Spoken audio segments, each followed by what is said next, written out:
Okay, let's now talk about how we put together assemblies in SolidWorks. And we're going to begin just with a very simple example of a peg going into a hole. Okay, so here in the screen you see a block. Nothing special about it. It has a blind hole in it. This block is somewhere in the neighborhood of 3 inches tall, and there is a blind hole in there approximately 2 inches, or exactly I guess 2 inches deep. Okay, and now we have a peg. You see it's a chamfered peg. It has a length of 5 inches. It also has a notch in it so that we can tell when it rotates. We're going to proceed now to assemble these two items together, and I think we can fairly well tell how the story is going to go. Now what we're going to do here is click on the new, and we're going to access here assemblies through this button. Okay, so we're assuming that we've already created the parts. They're already available in the part files, and now we're going to create an assembly as a container of to these parts. So click assembly, click OK, and by default SolidWorks is going to assume, if you're starting a brand new assembly, well, that you want to start inserting components into it. Now it's already pointing me to the right subdirectory, but otherwise, what I would normally do is just click the browse button and then search in my directory tree for the appropriate components to bring in. Now, at this point, you can bring in discrete components here, or you could also bring in assemblies. Okay, so this again on the context of being able to build assemblies out of assemblies on down. Okay, now we have to select normally a part in here that will be what we're going to call the anchor part, the base part, for the assembly. So in this case, we're going to assume that the hole, or the bar in here with the hole, is that part. And now we are at a point where we choose how to lay this part on our assembly. Now I can just click anywhere here with my mouse, and the position of the part relative to the assembly coordinate system will be arbitrary. In other words, wherever I happen to click, that's where the part is going to go. A better option is to click in here the green check mark, and when you do that, you are forcing the coordinate system of the part to be the same, to be coincident with the coordinate system of the assembly. So that's normally what you would want to do. Okay, and in doing so, the XYZ of the part, of this base part, this anchor to the assembly, if you will, will be exactly the same as the assembly coordinate system. Okay, now notice in doing so, we have now populated our assembly tree with our first part. Okay, now if we were to read this, we see that it's hole. We have the first instance of the hole, so that's what the one in angle brackets means. And then the F, we won't worry about. These are display states. We won't worry about them configurations. Okay, now here to the left we see an F in parentheses. Okay, that F stands for fixed. Okay, SolidWorks is assuming that the first part that we bring in is going to be fixed, as in having 0 degrees of freedom. Okay. So once this is done, if I click on this part and I try to drag my mouse, okay, this part will not move. Okay, and that is because it is fixed. Let us now bring the second component. Okay, so we can go here to insert components. This is really the same menu that we were offered when we created a brand new assembly. Okay, so insert components. So I'll just click there. Notice the menu looks the same. And now we're going to insert the peg in here. So I'm going to click on peg there, and notice that as soon as I click it, I'm free to bring in one instance of the peg. And notice, that I can drag the peg. In other words, the peg is not fixed. We can see there the dash in between parentheses. It's still the first instance of the peg, but it is not fixed. So if I click it with my mouse, we'll see that we can move it in the X, Y, and Z directions. Now, this is not to say that the peg only has 3 degrees of freedom. In fact, because it isn't fixed, and because we haven't applied any mates, this peg actually has 6 degrees of freedom. Okay, so if I were to go to the menu item here, move component, okay, this allows the component to be moved by dragging the mouse or entering a particular value. Okay, so in here, if I select rotate component, okay, notice that now I can in fact rotate the peg, and notice that I can do it in all 3 additional rotational degrees of freedom. Okay, so, and what can help you visualize that is the notch there in the part. Okay, so in fact, depending on how I look at the part, if I wrangle it here so that I'm looking at it in that direction, it may be a little bit easier, to see the effect of the rotation. And perhaps that'll take doing some extra motions in here with my mouse. Okay, but you can see that the notch is going from north to south there.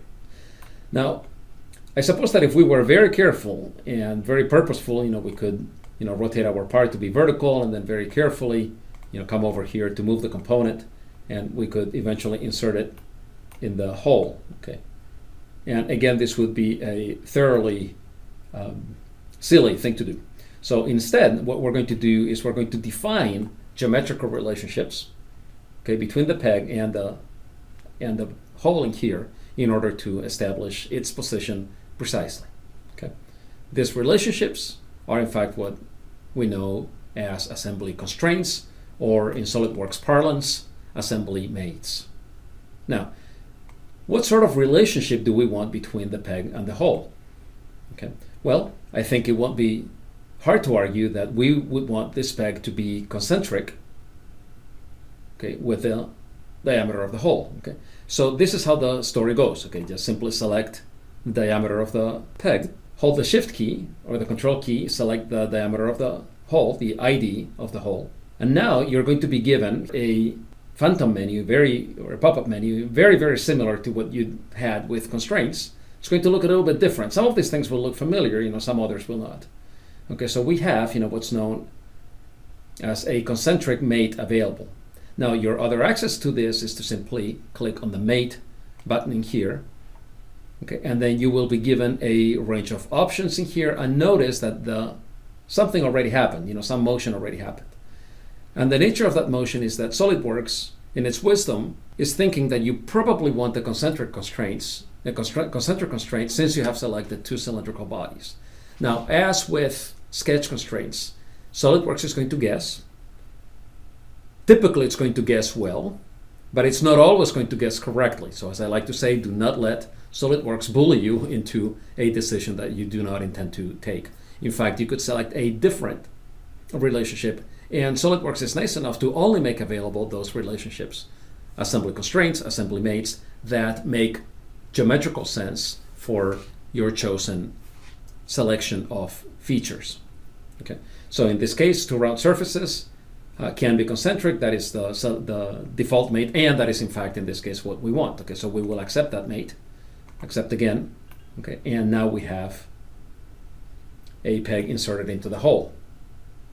Of course, this is not quite where the story ends. All we've done is apply a mate that has restricted certain degrees of freedom of the peg. Think about what degrees of freedom have been restricted. Okay, by having enforced a concentricity constraint to a fixed component, this peg is no longer free to move in the Z or the X directions. However, it can still move in the Y direction. By enforcing concentricity, we have not enforced any limits on how high up or down this peg can travel. Now, if you want to see this in action, all you have to do is click on the component, on any particular component, then just drag your mouse. Okay, that's what I'm doing right now, and you'll see that I cannot move it sideways, but I can move it up and down without any trouble. Okay, now that's in regard to the translational components. The same principle would apply to rotational motion. So if I come here and select rotation, you notice that however I choose to move my mouse, in here dragging, I cannot affect any angular displacement about the x-axis or the z-axis.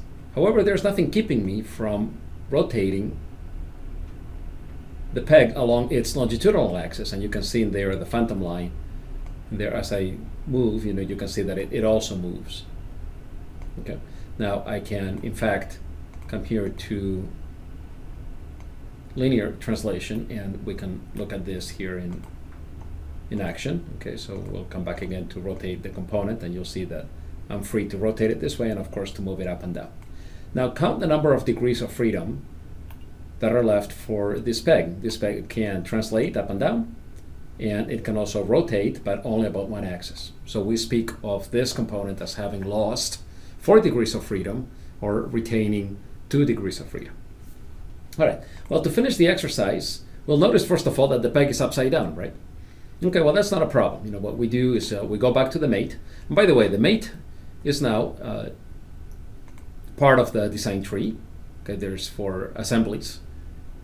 In particular, there's a mate's subdirectory. We can identify, this concentric mate. SolidWorks will tell us, what components this particular mate is associated with. There are other techniques for finding this out. Okay, so I'm going to right-click, edit that feature. In other words, edit the mate. And all I'm going to do is select a different mate alignment. Okay, so notice if I click a different mate alignment, then all that's going to do is either align the axes of those cylindrical surfaces so that they point in the same direction or that they point in opposite directions. This concept applies or exists in cylindrical surfaces as well as in linear surfaces, or planar surfaces, I should say. Okay, so now the peg is in the right place. However, we are not able to limit its travel. Okay, now if it were the case that we wanted the peg to be perfectly bottomed out, as is reasonable to assume, now in this case all we would have to do is select the bottom surface, then here select another surface, and the process of selecting those two surfaces is going to motivate SolidWorks to select a coincident default mate.